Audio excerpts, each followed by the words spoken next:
Hello friends, कैसे हैं आप लोग। Good evening all of you. जी, आप सबका इंतज़ार ख़त्म हो रहा है। मुझे मालूम है, मैं थोड़ा सा लेट हो गया। 4 बजे का टाइम था, 4:20 हो गई है। ये आपकी जो एगरनेस है, उस एगरनेस को कम कर रहे हैं। आपके सामने हाजिर हैं, आप लोगों से मुखातिब होने के लिए तैयार है। भारत के विभिन्न भागों में मानसून प्रवेश कर चुका है। कुछ लोग लिख रहे हैं कि दिल्ली के मुखर्जी नगर में भी आपको याद किया जा रहा है। सब दोस्तों का प्रेम मिल रहा है, पूरे हिंदुस्तान भर से प्रेम मिल रहा है। आप सभी लोगों का बहुत सारा आभार।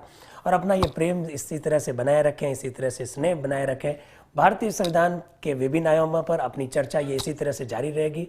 और जैसा कि वादा है, 5 अगस्त को आरएस का जो एग्ज़ाम है, उससे पहले पहले भारत के संविधान के सारे आयाम आप लोगों के साथ साझा करने हैं। ये वादा है और ये वादा पूरा होगा। हाँ दोस्तों, थोड़ा सा लेट जरूर हो सकता हूँ, लेकिन अब ये तय है कि रोजाना आधा घंटा आप लोगों से बातचीत करनी है। जैसा एडिक्शन आप लोगों को है, वैसा का वैसा एडिक्शन मुझे भी है। यस, ऑब्वियसली मुझे भी एडिक्शन है आप लोगों का। और मैं भी जो भी अपनी बाध्यताएं, जो भी अपनी सीमाएं होती है, उन सारी सीमाओं को त्याग कर, उन सारी बाध्यताओं को छोड़कर आप लोगों से बातचीत करने में मुझे भी बहुत इंटरेस्ट आता है। दोस्तों, आप सभी लोगों का बहुत सारा आभार। आज हम लोग बात करेंगे लोकसभा के बारे में, house of the people, Lok Sabha, house of the people. देखिए दोस्तों, लोकसभा पर सीधा चर्चा करने से पहले यस मैं सारे लोगों को वेरी गुड इवनिंग। मुझे आप लोगों के शुभकामनाएं संदेश मिल रहे हैं। दोस्तों, अब हम लोग, मुझे लगता है कि बात कर लेनी चाहिए। हम लोगों को अपने टॉपिक पर आ जाना चाहिए, लोकसभा के बारे में। भारत की संसद के 2 हाउस, एक हाउस ऑफ द पीपल यानी लोकसभा, दूसरा काउंसिल ऑफ स्टेट्स यानी राज्यसभा। पहली बात तो अपने को बहुत ढंग से पता होना चाहिए, भारतीय संविधान का एक आर्टिकल है, आर्टिकल 79। उस आर्टिकल 79 में साफ साफ लिखा हुआ है संसद का मतलब क्या है। वहां साफ लिखा हुआ है संसद में 3 शामिल होते हैं। इसमें राष्ट्रपति भी है, आपको ये याद रखना है, लोकसभा भी है, और तीसरा राज्यसभा भी है। कई बार इस तरह से प्रश्न पूछ लेते हैं और विद्यार्थी थोड़े कंफ्यूज हो जाते हैं। उनको ऐसा लगता है कि राष्ट्रपति संसद का अंग माना जाता है। जी नहीं, राष्ट्रपति संसद का अंग होता है। कॉन्स्टिट्यूशन में साफ साफ शब्दों में लिखा हुआ है, आर्टिकल 79 में लिखा हुआ है कि संसद का मतलब राष्ट्रपति, लोकसभा और राज्यसभा तीनों। यस, एकदम विकास जी सही कह रहे हैं आप। हम लोग संसद पर चर्चा नहीं करके पर्टिकुलर हम लोग लोकसभा पर आज चर्चा करना चाहते हैं। और जैसे कि आज अपने ये जो लिखा हुआ है कि लोकसभा की संरचना, उसका जो गठन है, उसी पर हम लोग अपना आप को फोकस करेंगे। तो मैं सारे दोस्त, कुछ लोग वॉल्यूम बढ़ाने की बात कह रहे हैं, तो टेक्निकल टीम से निवेदन है कि थोड़ा वॉल्यूम बढ़ा दीजिए। उन लोगों को शायद आवाज़ सुनाई नहीं दे रही है। मैं आप लोगों से भी दोस्तों एक निवेदन करना चाहूँगा। आज हम लोग आधे घंटे की इस बातचीत में केवल और केवल लोकसभा पर केंद्रित है। लोकसभा में भी हम लोग क्या बात करना चाह रहे हैं, उसकी संरचना और उसके गठन के बारे में बात करना चाह रहे हैं। हम लोग लोकसभा अध्यक्ष के बारे में बात नहीं करेंगे। इसका कारण है क्योंकि लोकसभा अध्यक्ष खुद एक बहुत पावरफुल ऑफिस है, और हम लोग चाहते हैं कि उस पर हम लोग विस्तार से एक अलग सेशन रखें और उस पर चर्चा करें। इस वजह से लोकसभा, पर्टिकुलर लोकसभा, उसका गठन, उसकी संरचना और लोकसभा के संदर्भ में कौन कौन सी बातें विशेष है, ऐसी बातें जो केवल लोकसभा को ही प्राप्त है, राज्यसभा को प्राप्त नहीं है, उस पर हम लोग चर्चा करना चाहते हैं।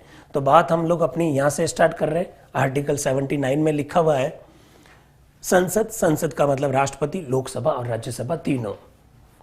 अब देखिए, चूंकि आज हम लोग बात लोकसभा की करना चाहते हैं, तो भारतीय संविधान का आर्टिकल है, अनुच्छेद है 81, आर्टिकल 81, उसमें लोकसभा की संरचना का उल्लेख है।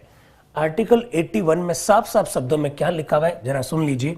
आप सब लोग जानते हैं लोकसभा की अधिकतम सदस्य संख्या 552 हो सकती है, और वर्तमान में लोकसभा की जो सदस्य संख्या है वो है 545। आप मुझसे एक प्रश्न पूछोगे कि क्या ये आंकड़ा कॉन्स्टिट्यूशन में लिखा हुआ है, तो जरा देख लीजिए कॉन्स्टिट्यूशन में क्या लिखा हुआ है। आर्टिकल 81 क्या कहता है, जरा इसको सुनना। आर्टिकल 81 कुछ इस तरह से लिखा हुआ है।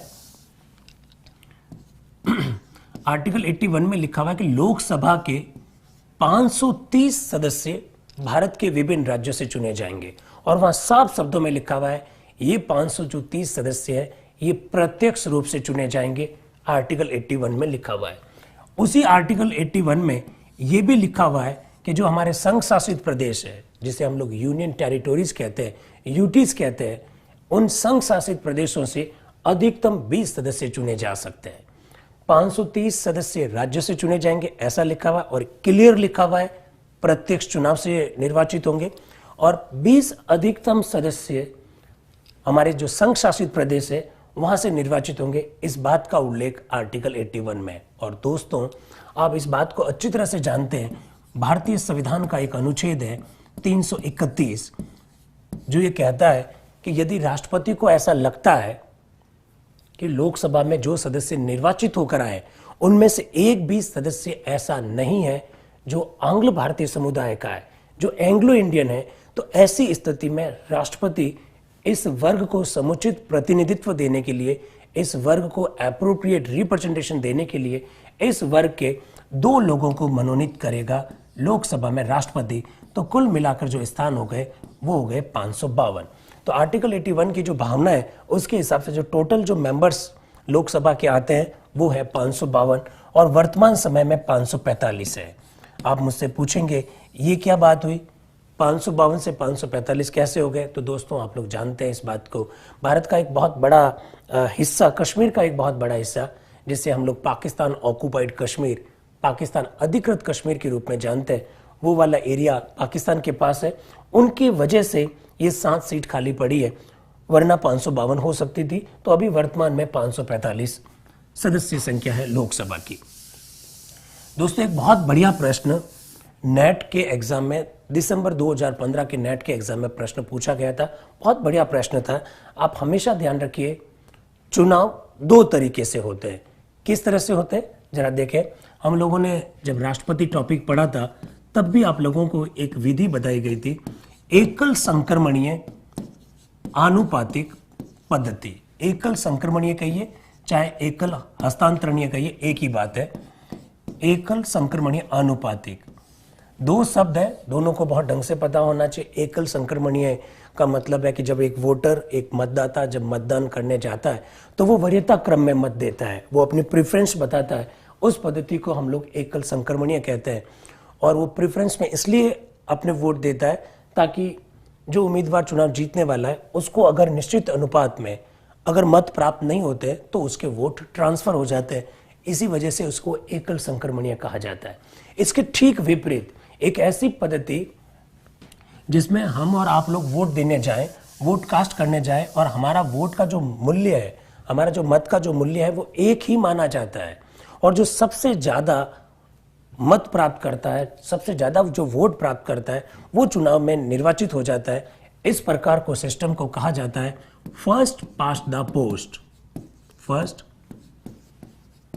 पास्ट द पोस्ट, ये थोड़ा सा याद रखिएगा। इस प्रकार का शब्द कॉन्स्टिट्यूशन में नहीं लिखा हुआ है, ये एक टेक्निकल टर्म है, फर्स्ट पास्ट द पोस्ट। इसके लिए हिंदी का शब्द आ चुका है, आपको किताबों में लिखा हुआ नहीं मिलेगा। ये शब्द है अग्रताही विजेता। अग्रताही विजेता कहिएगा आप हिंदी में, या फिर फर्स्ट पास्ट द पोस्ट कहिएगा, एक ही बात है।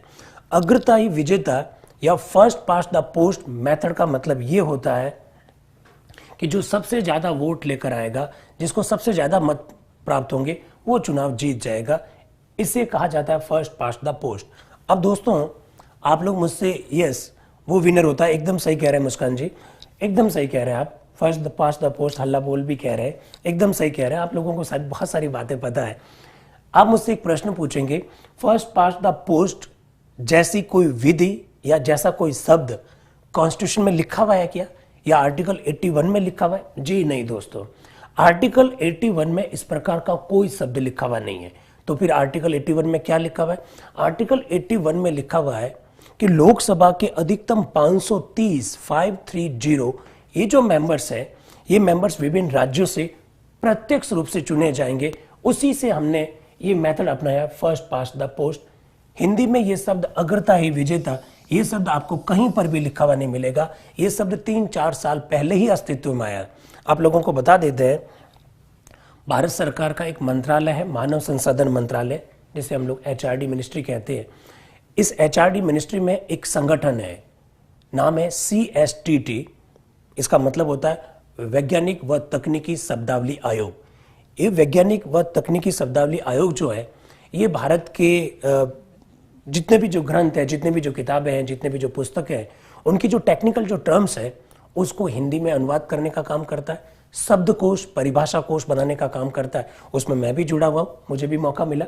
फर्स्ट पास्ट द पोस्ट जो शब्द है उसका जो हिंदी में अनुवाद अग्रता ही विजेता इसी वैज्ञानिक व तकनीकी शब्दावली आयोग द्वारा अभी 3 वर्ष पहले ही किया गया, इसलिए यह शब्द प्रचलन में आ चुका है। आपको इसको थोड़ा सा ध्यान रखना।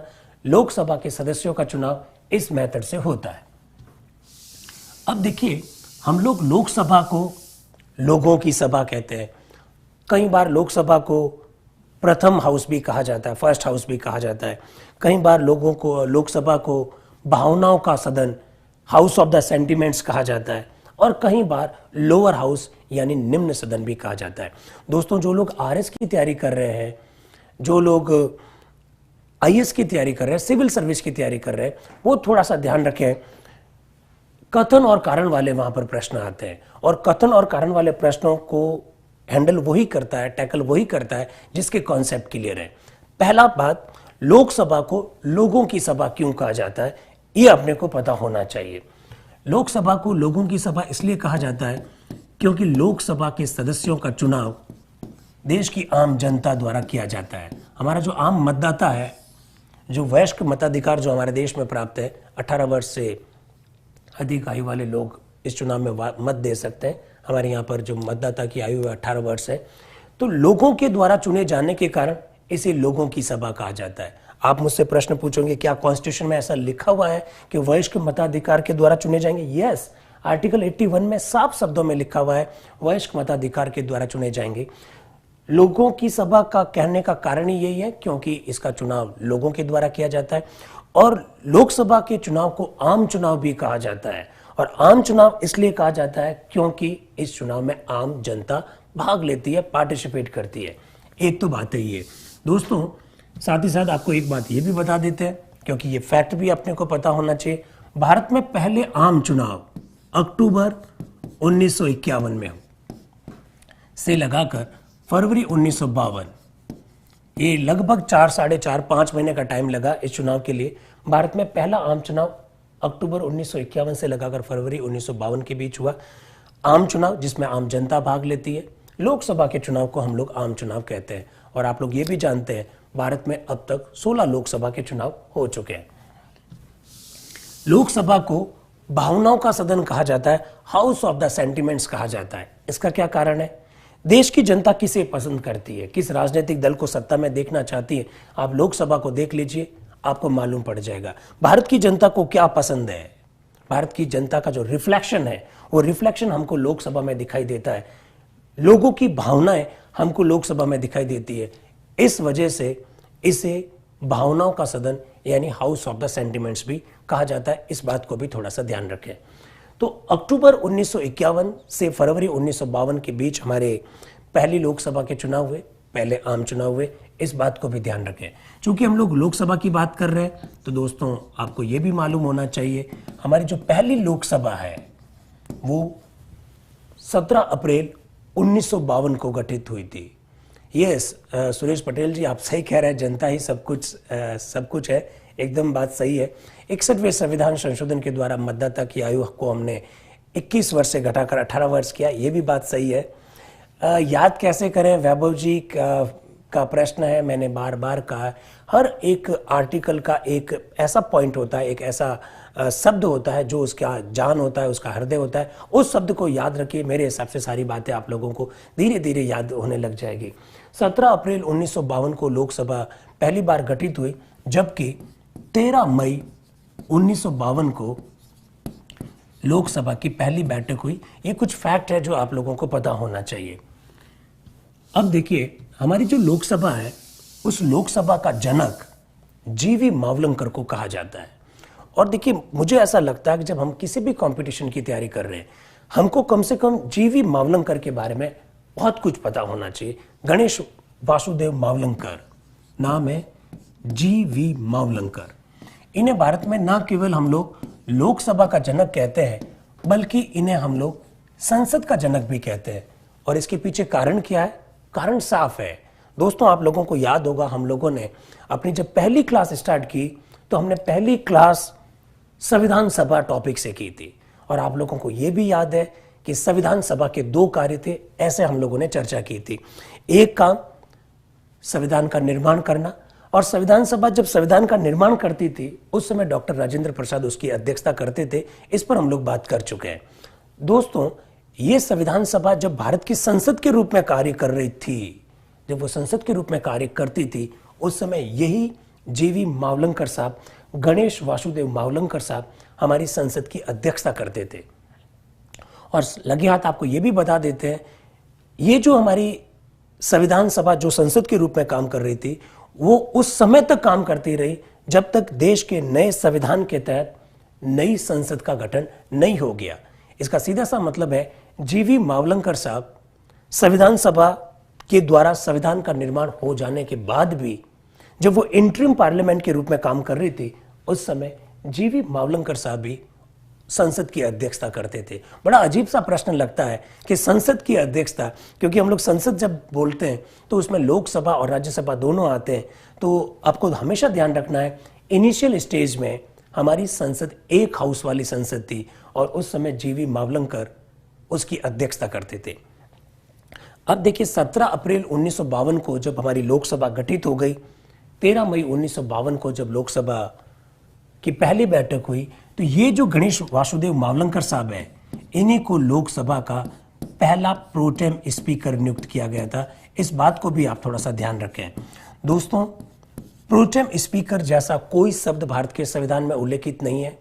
एक्चुअली में कॉन्स्टिट्यूशन ये कहता है कि संसद के सभी सदस्यों को शपथ दिलाना राष्ट्रपति जी का काम है। राष्ट्रपति जी शपथ दिलाते हैं या राष्ट्रपति के बियाप पर कोई और व्यक्ति दिलाता है।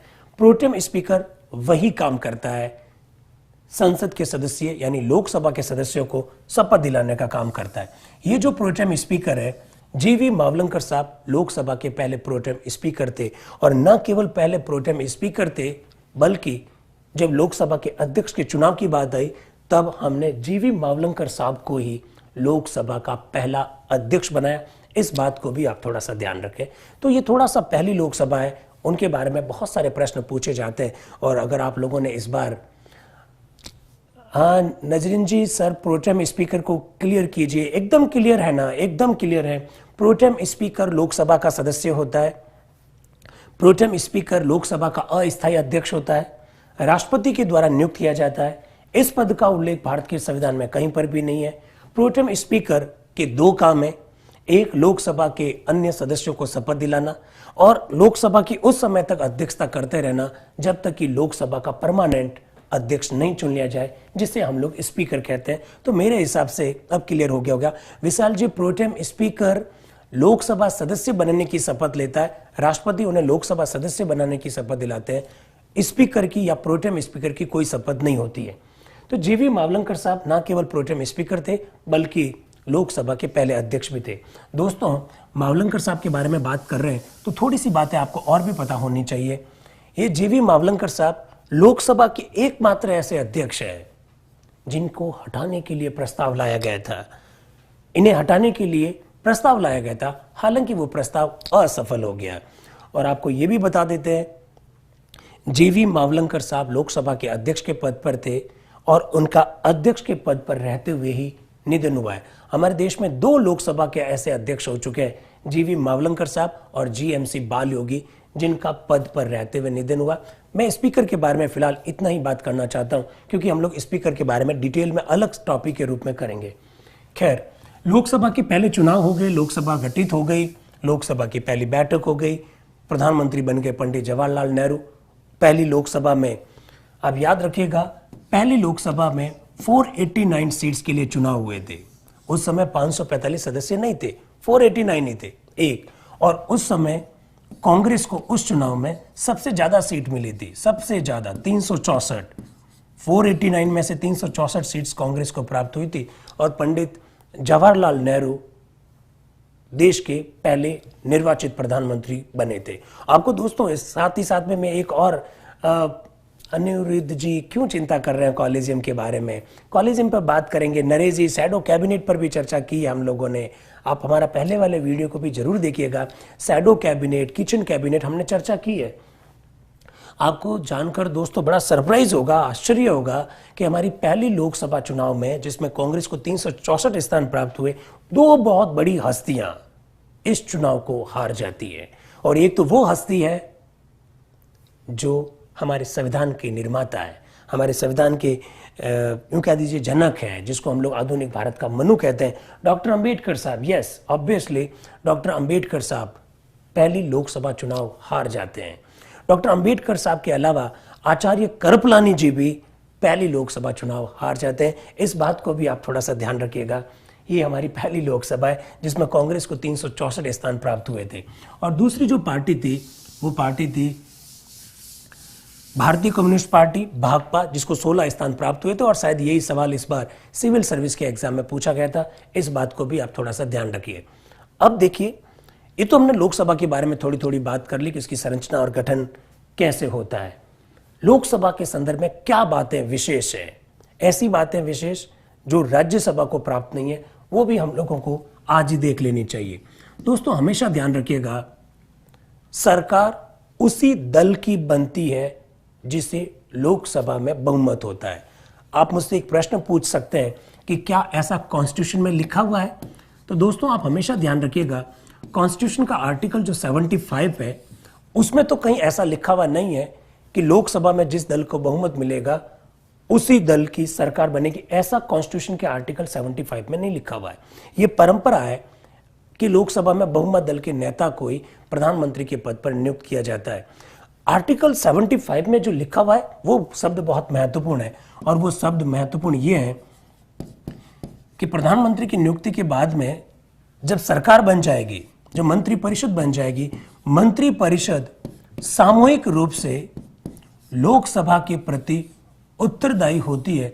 जो सामूहिक उत्तरदायित्व का जो सिद्धांत है वो आर्टिकल 75(3) में लिखा हुआ है, अनुच्छेद 75(3) में लिखा हुआ है।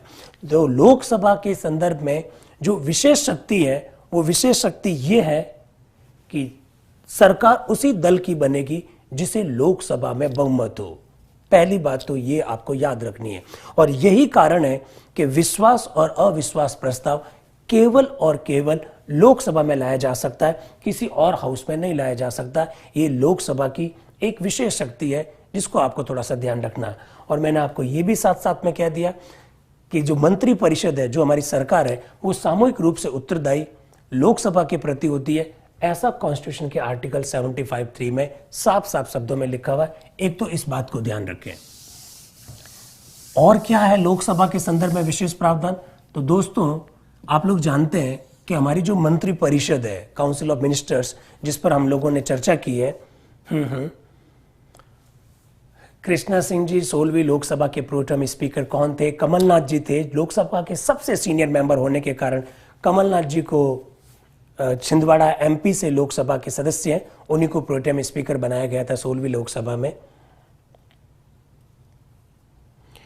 पीएम के सिलेक्शन को कोर्ट में चुनौती दी जा सकती है।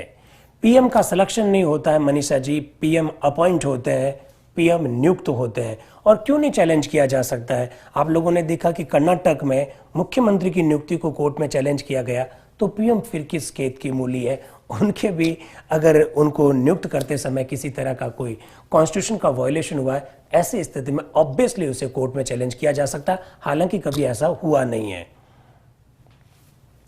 लोकसभा और क्या कर सकती है जो लोकसभा कर सकती है लेकिन राज्यसभा को प्राप्त नहीं है? दोस्तों आप लोग जानते हैं मंत्री परिषद हम लोगों ने पढ़ा है, मंत्री परिषद की अधिकतम सदस्य संख्या फिक्स कर दी गई है। 91वें संविधान संशोधन के बाद में हमारी जो मंत्री परिषद है, उस मंत्री परिषद में अधिकतम सदस्य संख्या 15% हो सकती है। 15% किसका? यस, लोकसभा का। लोकसभा की जो कुल सदस्य संख्या है, लोकसभा की कुल सदस्य संख्या का 15% लोगों को मंत्री बनाया जा सकता है, ऐसा भी हमारे कॉन्स्टिट्यूशन में लिखा हुआ है और आर्टिकल 75 में लिखा हुआ है। तो आप याद रखिएगा 91वें संविधान संशोधन के द्वारा मंत्री परिषद में जो अधिकतम सदस्य संख्या निर्धारित की गई है वो 15% है और वो भी 15% लोकसभा की कुल सदस्य संख्या का है। इसको भी याद रखना, ये लोकसभा के संदर्भ में दूसरा विशेष प्रावधान है। और क्या प्रावधान हो सकते हैं लोकसभा के संदर्भ में? तीसरा महत्वपूर्ण प्रावधान, जहां से मुझे लगता है कि विद्यार्थी अक्सर गलती कर देता है। आप सारे लोग दोस्तों जानते होंगे, आप सब लोग जानते हैं कि जो संयुक्त अधिवेशन है, आप मुझसे पूछेंगे ज्वाइंट सेशन के बारे में, तो मैं पहले से ही बता देता हूं, आप लोगों के प्रश्न ना पूछे उससे पहले ही मैं बता देता हूं। भारतीय संविधान का एक अनुच्छेद है 108, आर्टिकल 108, ये कहता है कि लोकसभा में किसी बिल को रखा जाए, लोकसभा बिल को पारित कर दे और राज्यसभा उस बिल को पारित ना करे, पारित करने से इनकार कर दे, लोकसभा द्वारा पारित किए गए विधेयक से वो सहमत नहीं होती है, अथवा एक हाउस बिल को पारित कर दे और दूसरा हाउस अगले 6 महीने तक उस बिल पर किसी भी प्रकार की कोई प्रतिक्रिया ना दें, तो ऐसी स्थिति में भारतीय संविधान का अनुच्छेद 108 ये कहता है संसद का संयुक्त अधिवेशन बुलाया जा सकता है। दोस्तों मुझे ऐसा लगता है यहां पर विद्यार्थी एक गलती कर सकता है, और वो गलती क्या कर सकता है जरा इसको सुनिएगा, बहुत बारीकी से समझाने की कोशिश कर रहा हूं। अनुच्छेद 108 में 3 बातें लिखी हुई है। एक, संयुक्त अधिवेशन कौन बुलाएगा? राष्ट्रपति बुलाएगा, इस बात का उल्लेख है अनुच्छेद 108 में। संयुक्त अधिवेशन क्यों बुलाया जाएगा, उसके कारणों का उल्लेख है। कारणों पर अभी हमने चर्चा की कि एक सदन बिल को पारित करे, दूसरा सदन बिल को पारित करने से इनकार करे, तो ऐसी स्थिति में संयुक्त अधिवेशन बुलाया जा सकता है। एक सदन बिल को पारित करे और दूसरा सदन 6 महीने तक उस विधेयक पर किसी भी प्रकार की कोई प्रतिक्रिया नहीं दे, तो ऐसी स्थिति में संयुक्त अधिवेशन बुलाया जा सकता है। जो कारण है वो कारण भी अनुच्छेद 108 में है। और दोस्तों संयुक्त अधिवेशन में कोई भी बिल कैसे पारित होगा उसकी प्रक्रिया का भी उल्लेख अनुच्छेद 108 में है। मैं क्या बताना चाह रहा हूं, मैं ये बताने की कोशिश कर रहा हूं, आप लोगों के साथ कुछ बातें साझा करने की कोशिश कर रहा हूं कि संयुक्त अधिवेशन सुनते ही हमारे दिमाग में एक अनुच्छेद आता है 108, और मुझे ये मालूम है कि संयुक्त अधिवेशन की अध्यक्षता लोकसभा अध्यक्ष करते हैं, ये बात शायद आप लोगों को पता होगी। लेकिन दोस्तों जो मैं बताने की कोशिश कर रहा हूं वो ये है कि संयुक्त अधिवेशन की अध्यक्षता लोकसभा अध्यक्ष करता है, इस बात का उल्लेख अनुच्छेद 118 में है। 118 का जो सब क्लॉज 4 है वो ये कहता है कि संयुक्त अधिवेशन की अध्यक्षता लोकसभा अध्यक्ष करेगा। इस बात को थोड़ा सा आप ध्यान रखिए। ये लोकसभा के संदर्भ में एक और विशेष प्रावधान है कि जॉइंट सेशन की अध्यक्षता लोकसभा अध्यक्ष करते हैं, लेकिन इस बात का उल्लेख कहां पर है? अनुच्छेद 118 में है, आर्टिकल 118 में है। और क्या बातें हैं जो लोकसभा को तो प्राप्त है, राज्यसभा को प्राप्त नहीं है? तो दोस्तों आप हमेशा ध्यान रखिएगा, मनी बिल, मुझे मालूम है आप लोग मुझसे मनी बिल के बारे में लगातार सवाल पूछेंगे। दोस्तों चिंता ना करें, वरिष्ठ सदस्य प्रोटेम स्पीकर बनता है तो कर्नाटक में ऐसा क्यों नहीं हुआ? मैंने कभी भी ये नहीं कहा कि वरिष्ठ सदस्य को ही प्रोटेम स्पीकर बनाया जाना चाहिए, क्योंकि कॉन्स्टिट्यूशन में ऐसा कुछ लिखा हुआ नहीं है। ये केवल एक परंपरा है कि वरिष्ठतम सदस्य को बनाया जाना चाहिए। ऐसा हमारे देश में कई बार हुआ कि हमने वरिष्ठतम से नीचे वाले लोगों को भी, कम वरिष्ठ को भी, वरिष्ठता का उल्लंघन करते हुए भी हमने कई बार प्रोटेम स्पीकर को नियुक्त किया है, तो इसमें किसी प्रकार की कोई दिक्कत नहीं है। और दोस्तों जो आप प्रश्न मुझसे पूछ रहे हैं, कर्नाटक के मामले में क्या हुआ? कोर्ट ने कुछ कहा तो नहीं। कोर्ट ने क्या कहा? कोर्ट ने कब कहा कि कर्नाटक में प्रोटेम स्पीकर की जो नियुक्ति की गई वो गलत की गई है? कोर्ट ने तो यही कहा ना कि ये राज्यपाल का स्वविवेक है कि वो किसको बनाए, तो इसलिए चिंता करने की आवश्यकता नहीं है। एक परंपरा है, वरिष्ठतम को बनाए, ना बनाए तो भी कोई दिक्कत नहीं है, बनाया जाना चाहिए। वैसे देखिए मनी बिल के बारे में अब आप मुझसे प्रश्न पूछेंगे, तो मनी बिल पर भी चिंता मत करें, मनी बिल पर भी हम लोग बहुत विस्तार से चर्चा करेंगे। फिलहाल हमारा कंसंट्रेशन केवल और केवल लोकसभा पर है। भारतीय संविधान का अनुच्छेद 109 साफ शब्दों में कहता है धन विधेयक राज्यसभा में इंट्रोड्यूस नहीं किया जाएगा, ऐसा लिखा हुआ है अनुच्छेद 109 में। धन विधेयक राज्यसभा में इंट्रोड्यूस नहीं किया जाएगा। इंट्रोड्यूस करने का मतलब है पहले रखा नहीं जाएगा। इसका सीधा सा मतलब है धन विधेयक पहले लोकसभा में रखा जाएगा। अब दोस्तों चूंकि कथन और कारण में बहुत अच्छा प्रश्न बन सकता है, कितना बढ़िया प्रश्न हो सकता है। अनुच्छेद 109 के तहत धन विधेयक हमेशा पहले लोकसभा में रखा जाता है। एकदम सही। क्यों? क्यों? कारण क्या है? कारण है धन विधेयक, बहुत डिटेल में आगे बात करेंगे, फिलहाल मैं इशारा कर देता हूं। धन विधेयक टैक्सेस से संबंधित होता है, करों को लगाने से संबंधित होता है, करों को समाप्त करने से संबंधित होता है, टैक्स की दर में कमी करने या बढ़ोतरी करने से संबंधित होता है, उधार लेने या उधार देने से संबंधित होता है। पैसा जनता का है, जनता के पैसे पर निर्णय अगर लेना है तो जनता के सदन को पूछे ना, तो जनता का सदन कौन सा हुआ? जनता का सदन लोकसभा हुआ। इसलिए दोस्तों अगर इस प्रकार का, यस मैं सुरजीत जी आपके प्रश्न का जवाब दे दिया मैंने, राज्यसभा में क्यों नहीं रखा जाएगा, मैंने ये कहा ही नहीं। मैंने ये कहा राज्यसभा में पहले नहीं रखा जाता है, राज्यसभा में बाद में रखा जाता है। उसका कारण मैंने बताया, क्योंकि धन विधेयक टैक्सेस से संबंधित है और टैक्स जनता पर लगते हैं, तो सबसे पहले हक जनता का बनता है उस पर विचार करने का। इस वजह से अनुच्छेद 109 के तहत धन विधेयक हमेशा पहले लोकसभा में रखा जाता है। वहां लिखा हुआ है राज्यसभा में इंट्रोड्यूस नहीं किया जाएगा, वो कहां रखा जाएगा? लोकसभा में रखा जाएगा। ये भी लोकसभा के संदर्भ में एक विशेष प्रावधान है, इस बात को भी ध्यान रखिएगा। फिर देखिए दोस्तों, कोई भी बिल धन विधेयक है या नहीं है, इसका निर्णय अनुच्छेद 110 के तहत लोकसभा अध्यक्ष करता है। कोई विधेयक धन विधेयक है अथवा नहीं, इसका निर्णय लोकसभा अध्यक्ष करेंगे। इस बात का उल्लेख अनुच्छेद 110 में, यह भी लोकसभा के संदर्भ में एक विशेष प्रावधान है। दोस्तों चिंता मत कीजिए, धन विधेयक को आप मुझसे प्रश्न पूछ रहे हैं कि न्यायालय में चुनौती नहीं दी जा सकती है क्या? मुझे मालूम है आप मुझसे क्यों प्रश्न पूछ रहे हैं। आप लोग जानते हैं पिछली बार 2017 में कांग्रेस ने आधार को जिस प्रकार से धन विधेयक घोषित किया था, लोकसभा के अध्यक्ष सुमित्रा महाजन ने, तो कांग्रेस ने उसे कोर्ट में चैलेंज किया। क्यों नहीं चैलेंज किया जा सकता? जब जब आपको कॉन्स्टिट्यूशन में ऐसा लगता है कि कहीं कॉन्स्टिट्यूशन का वायलेशन हुआ, उसे चैलेंज किया जा सकता है। तो अनुच्छेद 110 के तहत कोई विधेयक धन विधेयक है या नहीं है, इसका निर्णय लोकसभा अध्यक्ष करता है और निर्णय अंतिम होता है। जैसे मैं ये कहता हूं तो आप मुझसे कहेंगे फिर कोर्ट में चैलेंज कैसे किया गया? कोर्ट, सुप्रीम कोर्ट कौन है? सुप्रीम कोर्ट की जिम्मेदारी है interpretation of the constitution, Bharat के संविधान की व्याख्या करने की। तो दोस्तों शर्तिया तौर पर उसे चुनौती दी जा सकती है। ये तो बात हो गई 110 के संदर्भ में। और क्या बात ऐसी है जो लोकसभा को प्राप्त है लेकिन राज्यसभा को प्राप्त नहीं है?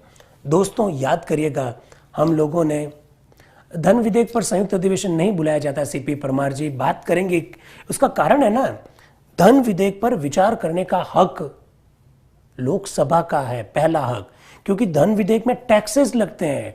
टैक्सेस पैसों से संबंधित है, भारत की संचित निधि से संबंधित है, और पैसा जनता का है। और जनता कहां बैठी है? जनता अभी वीडियो देख रही है, जनता अभी यूट्यूब पर उत्कर्ष क्लासेस का ये जो अभी ऑनलाइन क्लास जो चल रही है उसको देख रही है। एक्चुअली में जनता लोकसभा में बैठी है, इसलिए पहला हक लोकसभा का बनता है। और राज्यसभा को इसलिए अधिकार नहीं दिया गया क्योंकि राज्यसभा राज्य के हितों का प्रतिनिधित्व करती है, जनता के हितों का नहीं। दैट्स वाई धन विधेयक पर संयुक्त अधिवेशन नहीं बुलाए जाते हैं। दोस्तों लोकसभा के संदर्भ में और क्या प्रावधान है जो राज्यसभा को प्राप्त नहीं है? लास्ट पॉइंट है, याद रखिएगा, हम लोगों ने राष्ट्रपति टॉपिक पढ़ा था, भारतीय संविधान का अनुच्छेद 352 हमने पढ़ा था।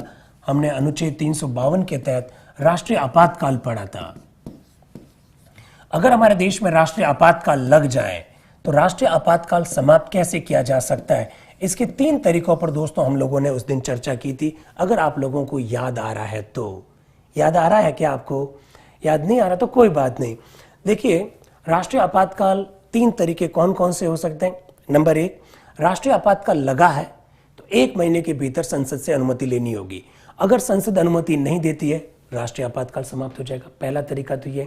दूसरा, अनुच्छेद 352 साफ शब्दों में कहता है कि राष्ट्रपति अपनी इस उद्घोषणा को कभी भी वापस ले सकता है। उस तरीके से भी राष्ट्रीय आपातकाल समाप्त किया जा सकता है। लेकिन बाय द वे अगर ये दोनों ही तरीके नहीं है तो ऐसी स्थिति में क्या होगा?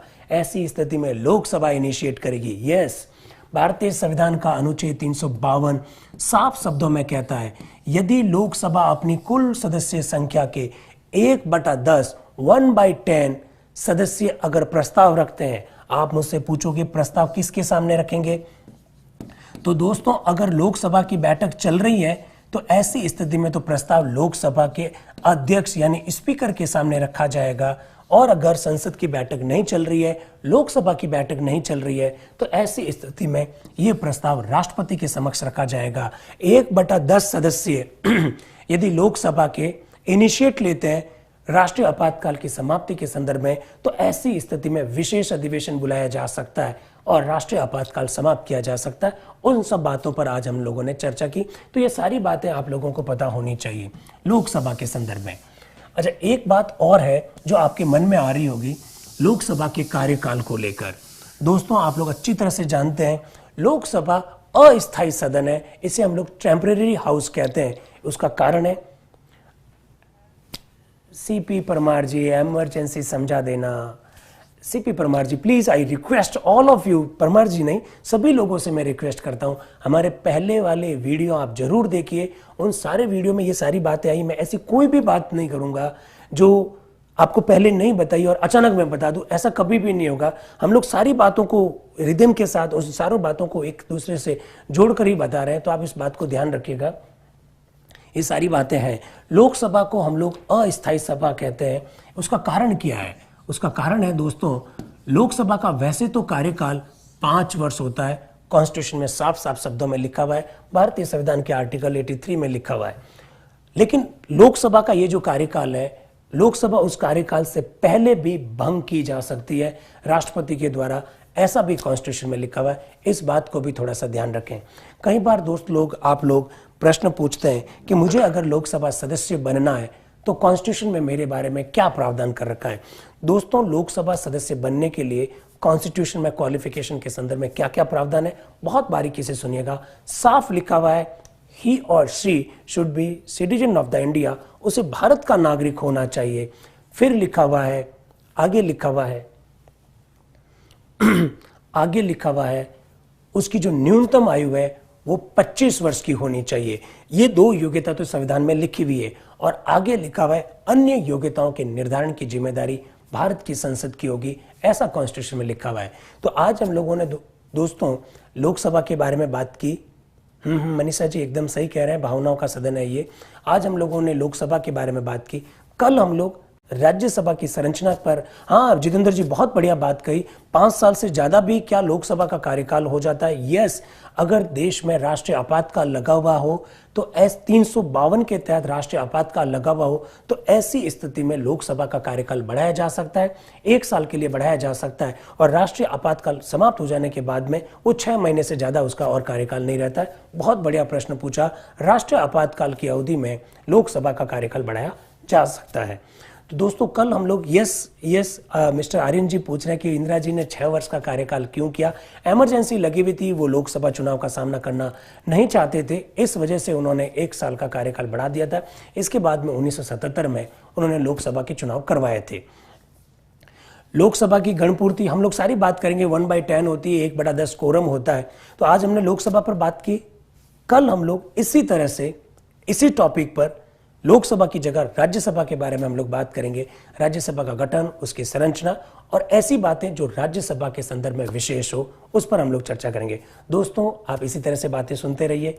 कॉन्स्टिट्यूशन की हर पक्ष पर, हर आयाम पर हमारी बातें जारी रहेगी। और आप लोगों के लिए एक अच्छी सी इंफॉर्मेशन ये है कि उत्कर्ष ने 1 जुलाई से एक RS का विशेष बैच स्टार्ट किया है, जिसमें वो 50 लोगों को फ्री पढ़ाने वाले हैं। 25 उसमें से मेल हो सकते हैं, 25 उसमें से फीमेल हो सकते हैं। टोटल 50 लोगों के लिए फ्री कोचिंग उपलब्ध करवाई जाएगी। न केवल कोचिंग फ्री उपलब्ध करवाई जाएगी, बल्कि उनके लिए भोजन भी फ्री है, उनके लिए रहना भी फ्री है। तो दोस्तों, 5 अगस्त को जिन लोगों के एग्जाम है वो लोग इसके लिए अप्लाई कर सकते हैं। उत्कर्ष के फेसबुक पेज पर सब कुछ जानकारी दे रखी है, आप उसमें जरूर आइएगा।